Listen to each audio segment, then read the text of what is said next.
guys, welcome back to my YouTube channel. You guys, in today's video I've decided to invite my teacher Daniel, my Swedish teacher. So today I'm going to interview you, Daniel.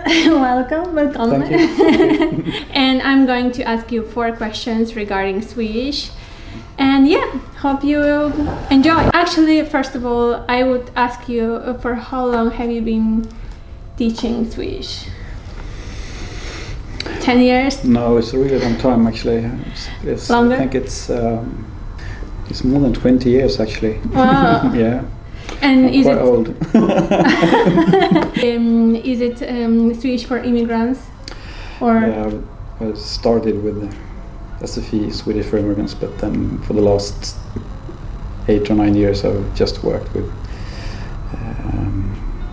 the same course you went. You studied, yeah, exactly. Svenska som andra språk. Exactly. Is as a second language. Is it actually for Swedes as well, isn't it? No, yes, we have the Swedish for the SVA 2 is actually the same course as Swedish as a native tongue as well, but they have, it's not exactly the same, but I would say 75% is the same, I would say. Yeah, because I asked some of my friends who are Swedes and they know what is SVA 3. SVA 3 is Swedish as a second language, bar 3, and they know what is it. And they said like, okay, so tough. Yes, you must be really good at Swedish. And I said, no, I'm not. Yes, you are. Okay. It's a good thing to remember. It's a really high level of Swedish. So yeah. I will do my best. Which nationality finds it harder to learn Swedish, according to your experience? I thought about that. I guess you had different nationalities Yeah, but I would say it's not so easy to say that it's not a specific nationality, but it has to do with your language and education, I would say. So if you ask me what the language that is more different than Swedish, for example, Arabic or some East Asian languages, but I think everyone has different difficulties depending on. But if you also have an English language in your education, for example, it's easier. You can't really say nationality, but you can say that certain languages are more different than others. Exactly. Someone is like from the UK and they speak English. Okay, some words in Swedish will resonate and will be easier. Definitely, it's such a tip to know English. It can also be a problem because everyone tends to switch to English instead. Yeah, but Swedes also do, because they see you that you probably cannot explain yourself, and they just switch naturally because they also want to practice. Exactly. Do you remember any funny mistakes that your Swedish students you would have done? Because I remember the last course I had a teacher and she told us, we had really funny, like our students used to write like wrong words just because it's misspelled. Exactly. If you don't use like or something, it means something else worse. And that happens. But usually we can just laugh about it and understand what it means, but I wouldn't like to say funny mistakes, but I have 2 answers to that question. When you misspell fortsätter, which is supposed to be spelled F-O-R-T, fortsätter, and not something. I have seen so many different spellings of that word, and they are often wrong. It's not. I understand anyway, but it just drives me insane. So please learn how to spell. If you have fortsätter, if you have me as a teacher. When I had a student from China, it was not his mistake. It was he had a Swedish wife, and her Swedish friends. When they met him, they always said "Tjena, tjena," and in the beginning, it drove him insane because, of course, he thought they were saying Kina, that's China, and he was like, Yeah, I know. I know I'm from China, so what's your fucking problem? But they were, so it took him like 3 or 4 months before he understood that, okay, it means hi. Yeah.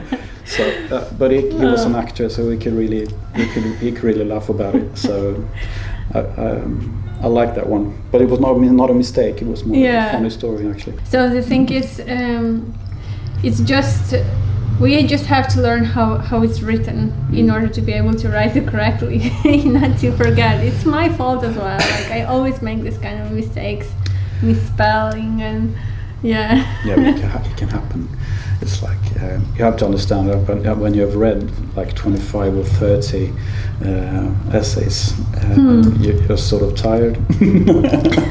Something that perhaps isn't that funny becomes really, really funny because you're really like fucked up in the head. So that can happen to us as well.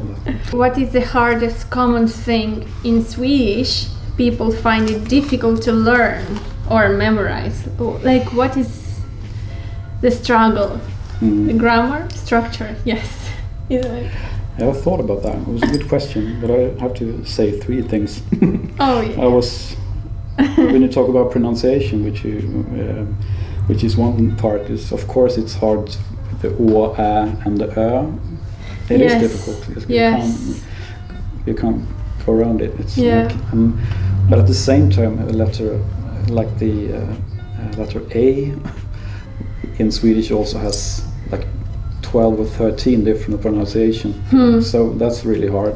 Or this U, the Y, English Y. Exactly, and U. Yeah. Oh my goodness. It's really hard. Yeah.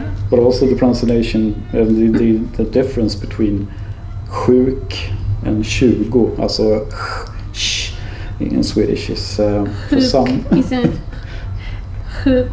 Sjuk, 20. That's really, actually really good. Some people I do something. Yeah, exactly. Okay, 20, it's also 20. It's quite easy, but at the same time, if you have the letter K. E, I, Y, O, Ö, like köra, kärlek, men at the same time you say kö and kille. Yeah, so how do you say? Exactly, you don't say kille, you say kille. Unless you're from Göteborg. You say kex instead of kex. Exact. And that discussion will never end in Stockholm. But at the same time, Swedes can't do a lot of things either. So my Swedish friends, they have a perfect grammar, but they don't know why. Yes. So if you ask them about something, they can't answer. Yeah, I know. I've experienced it when I ask some, even my partner, he's Swedish, and I ask him sometimes things that he cannot explain because he doesn't know. He just knows it by default. So So you would say it's pronunciation and some grammar as well. The structure maybe. I think the Swedish ordföljd has a word order. Ordföljd. I mean, we would even have a name for it in Swedish. Platshållartvång, which actually translates to that one place, one part of the sentence has to be is decided from the start. The verb, the verb in the second place. You can't go around it. That part, I think, is. I remember at SFI, the last course.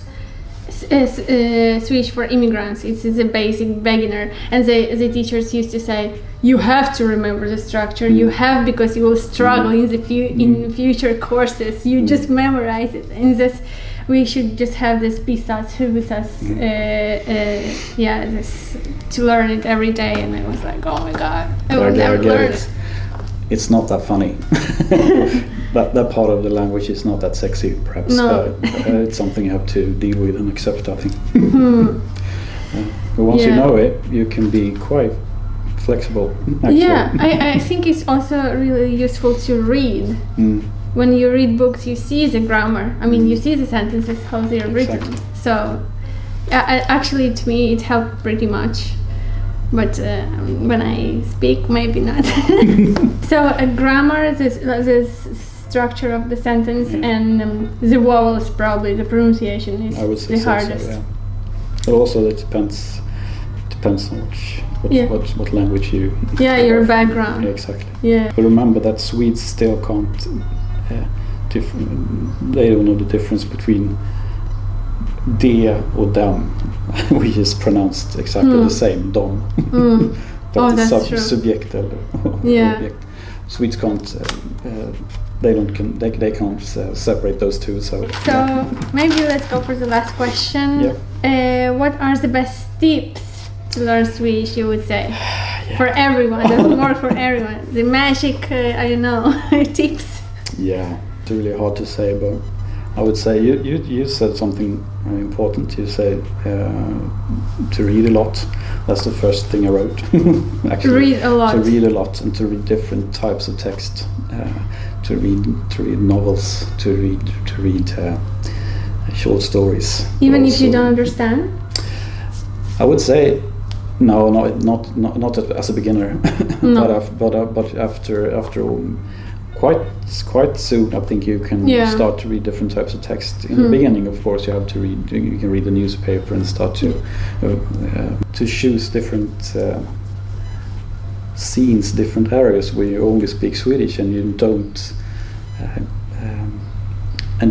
You continue to speak Swedish even if it's hard. So, and also you can switch between the languages, like the Swedish called kodväxla. Yeah. You can say, for example, "Can you pass me the ost, tack?"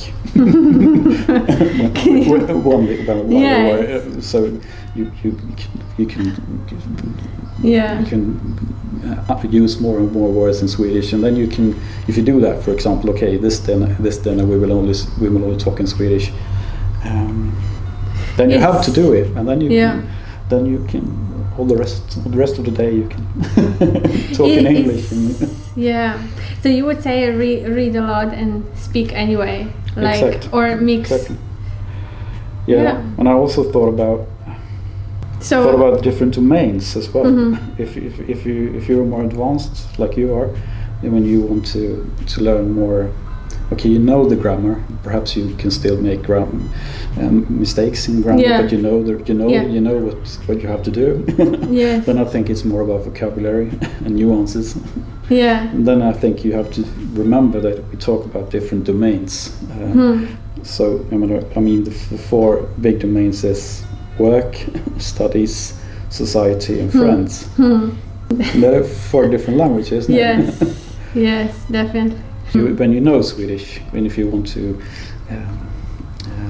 learn more and have a better vocabulary, you have to remember there is four different domains, I would say. Yeah, you have to put yourself in the context, I guess. Exactly. Like first you need to have the basis, like grammar, to be able to make sentences, and then when you already know it, when you have certain already vocabulary and stuff, then you just read.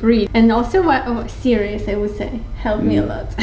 I hope so, because I think grammar can help you so much. But then you have with subtitles you read and you see how it's written. Yeah. And I really like a different kind of series. I really like Leif and Billy. It's so funny. It's based in the north. Yeah, I don't know. It's really fun. Then I know. Yeah. But it's also spoken in dialect, but perhaps you perhaps you understand. Yeah, I understand. What is really hard to understand is Skånska. It's really hard. Oh my goodness, I don't understand anything what they say. It depends on where in Skåne you are. So you guys, if you want to learn and improve your Swedish, first learn grammar and then continue by reading books, reading short stories, reading newspaper, and watching series, and it will just come. Or And when Swedes switch to English, continue to communicate in Swedish. In Swedish. I should also speak, because we don't speak Swedish home. I speak English, or we mix. And it's really intimidating. Right. It's also really intimidating when you're surrounded by Swedish people and you're the one that doesn't speak. You're not native. Yeah. It blocks me. For example, it feels like I can articulate any single word. It's really, really scary, but it's challenging. So I understand that. Yeah. To wrap up, I would just thank you for your tips and for this course, for this 5 weeks. Intense. Yeah, 5 weeks of Swedish course was really intense, but I learned a lot. I know where I done mistakes writing my Swedish essay, so thank you for your tips. Thank you for being on my YouTube channel, and hope you guys like it and share it around and learn a lot. So yeah. Bye.